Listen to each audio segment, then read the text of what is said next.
My name is Brenda Paula. And I used to, my last name, this is where we're going to begin. Right now I'm setting up, Spirit is coming in, and then it's just balancing. So I have a German heritage, I guess. My last name used to be Heft, and I married a man that I felt like I lost all my power. I just felt like, where's my power? What happened to my power?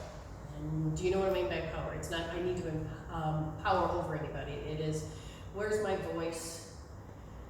Where's my identity? Where is, in that relationship, where did I go? And when that happened, it's like, I need my power back. Now, I'm not going to sit there and blame anybody. This is my choice to be with this person. Yes, he could be a butthead. Yes, there could be, people that piss you off and they deliberately look like they've done this shit to you. But what I see are energies. And I could never understand for the longest time, what energy was I looking at? Because to me and you, it would just look like, it's just her. But I was seeing other stuff. And as I started to become aware, I started seeing more things.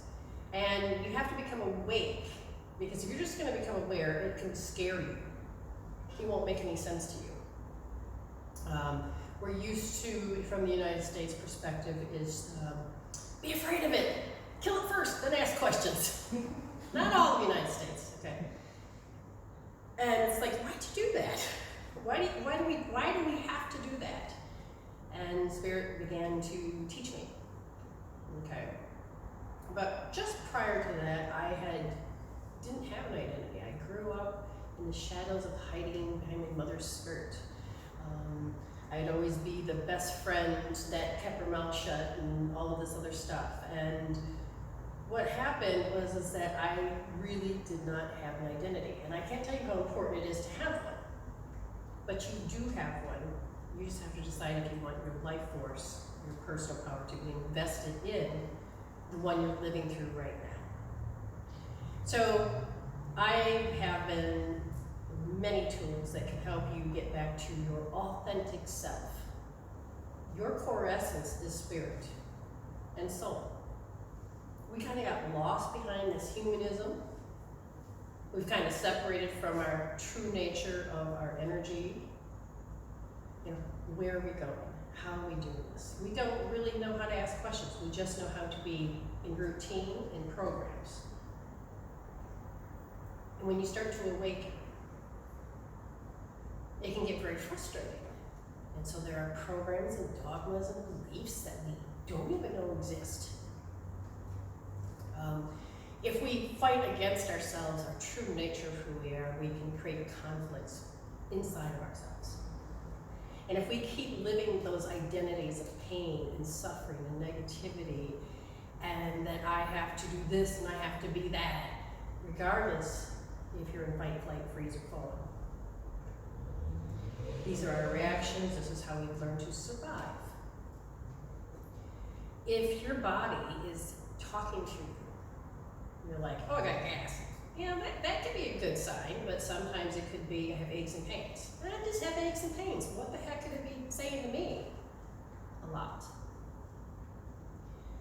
When you start to get into looking at life, as you begin to awake and become aware, you begin to notice how, like, let's say Julie and I got in an argument.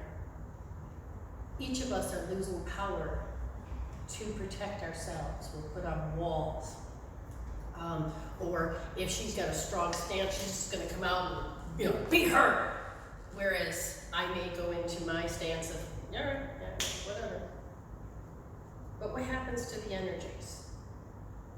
Nobody thinks of that. You're made of electromagnetic energy. That's all you are.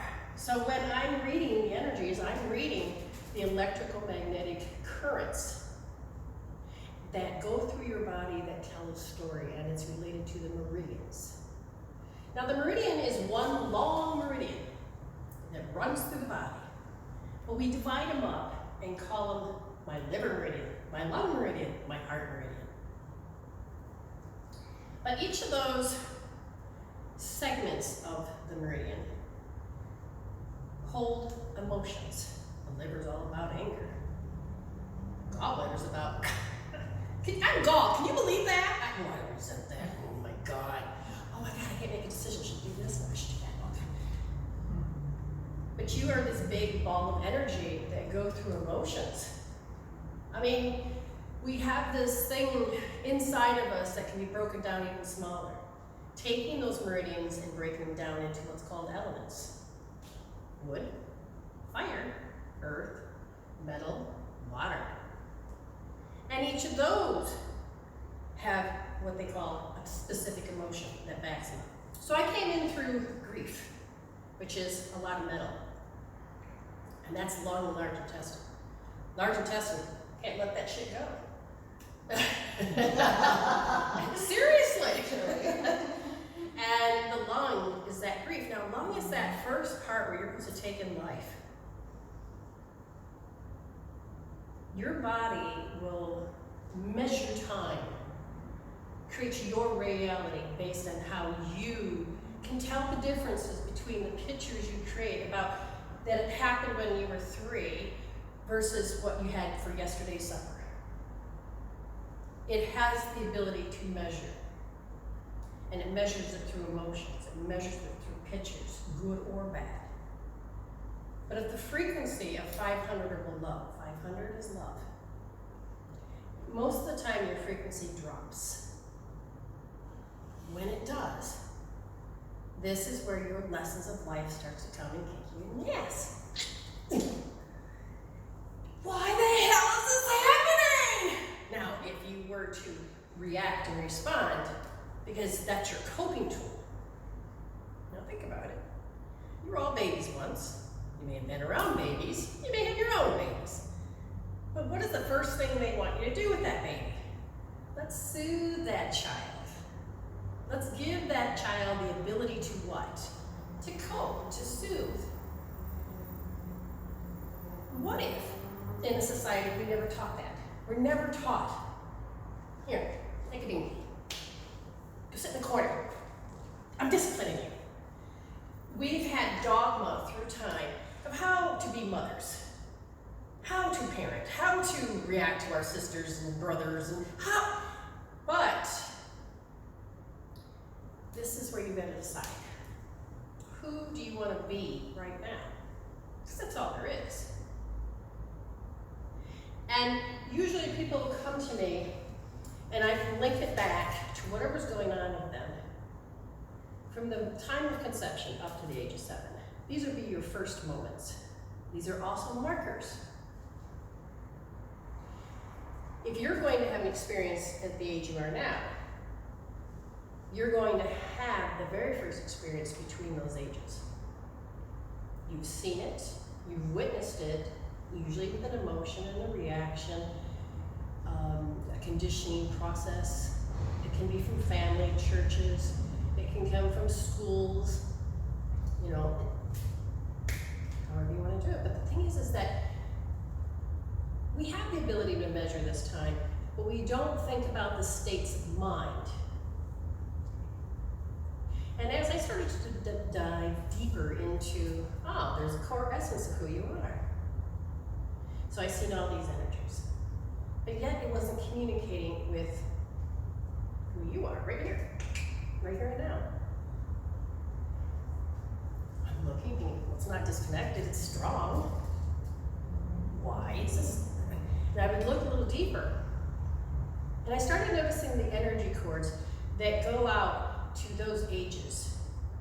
And your timeline started to appear. Now this happened at 2, and then what's called a fractal. And the fractal is that you're going to repeat a story. Some people will do it many years apart, some will do it a year apart, but it'll be the same story to some degree, maybe different characters. So, you know, people have their mothers around, people don't have their mothers around. Your mother is in UK. So the person that's standing in for your mom today could be your husband, okay? And what do I mean by that? You remember watching soap operas when they would just pop out, you know, soap operas. They were always having somebody stand in for your king. That tells you kind of what I was watching growing up. And it wouldn't look nothing like him. can still carry that same mannerism, that same signature, and that same behavior, personality. Even though she had her mother at those ages, she don't have her now. But the root cause comes from there. So she'll have to bump up against that program, that pattern, every time, if she doesn't resolve it. So that means it has to show up in who? Who's going to be the asshole today? Who's going to be the one that's going to teach that lesson? Who's going to be the one to show me that emotion?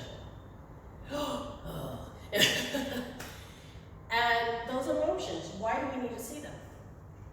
Because we've invested our energy from the very first time we got exposed to it.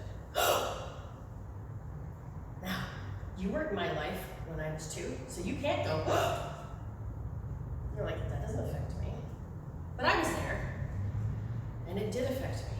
I marked it, I took pictures, I took and I felt it.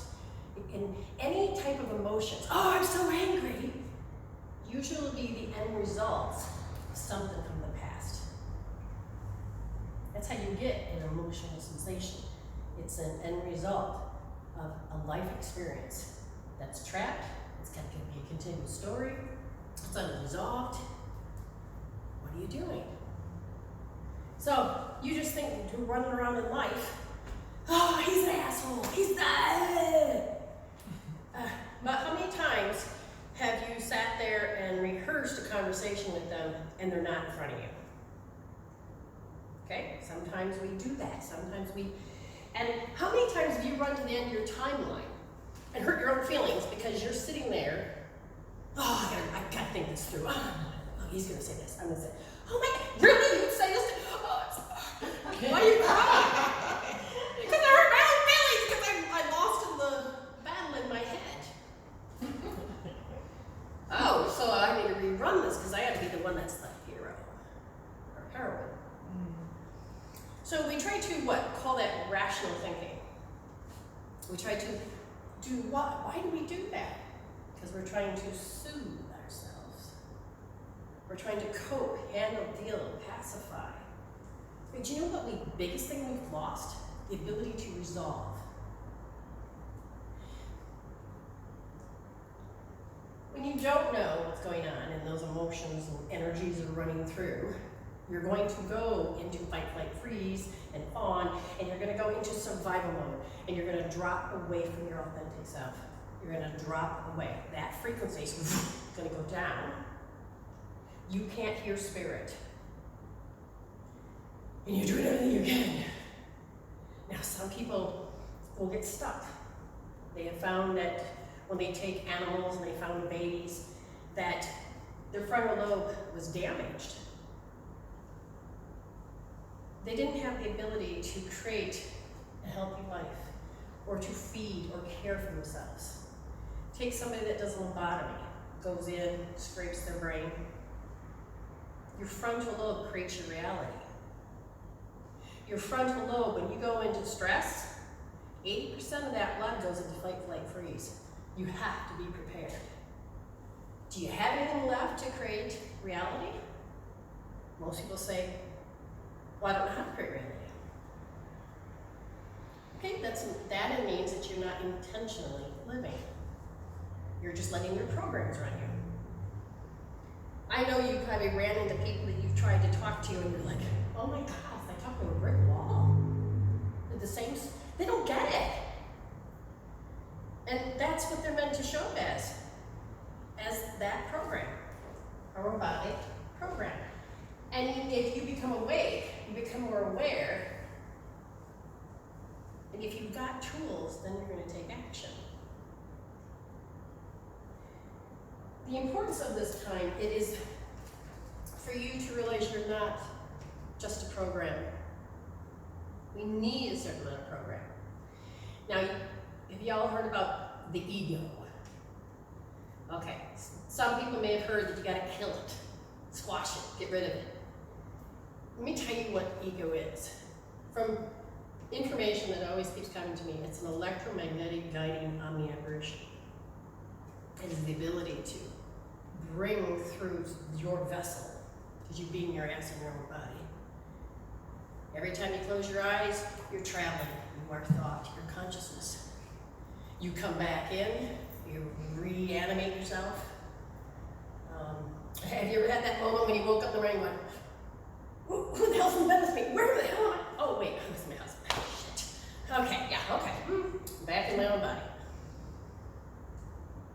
And when you are in that body, your programs immediately kick in. Oh, this is the stuff I gotta do today. This is what I gotta worry about. This is not. But is that you? No. That's an identity. Grief is an identity. But that's not who I am. I have a job. Wait a minute, that's not who I am. Your authentic self is that part of you that you can be consistent. This is who I am. Okay? And when you begin to realize that, oh my God, I'm just worrying, you can actually stop this. Because your frontal lobe keeps saying, because your brain, if you put it under a big camera, you'll see different parts light up. And they'll be always in the same pattern until you can disrupt that pattern. And your body will act based on those patterns. And if the blood is not supporting the frontal lobe, then it has to go into reserves of your old identity. It's not even really you, because most of the time we come in where, hey, this is what life is. And when you begin to travel, you start noticing differences. You notice the difference between UK and here. Mm-hmm. And so your mind has expanded to seeing things. I come here with the word interesting. I love it. I used to watch Little Bear. It was a cartoon my kids watched. And he looked at life as interesting. Oh, that's different. Oh, that's interesting. Whereas you coming from the United States around certain people that I hang around, you say that word's interesting. How dare you insult me? There's nothing wrong with that. And you're like, I got attacked by my, anyway. And I'm like, and it's so weird because I would be looking at the way that people do Christmas. To me, that was exciting. Ooh, that's another way of doing it. I was a little hesitant to want to say the word interesting. But it's fascinating to me because I've never done that. When she's talking about butterbeer, all I'm thinking is, I have no idea. I could speculate. I still have no idea. I heard on Harry Potter. Still have no idea. So I'm going to be very interested in this. So we have to look at how we define things. So when our brain goes into patterns and your body begins to feel this, there is an aging process that doesn't really have to take place, but that's how we measure time. And because we measure time through that process of which mindset, most of the time people are in their ego mindset.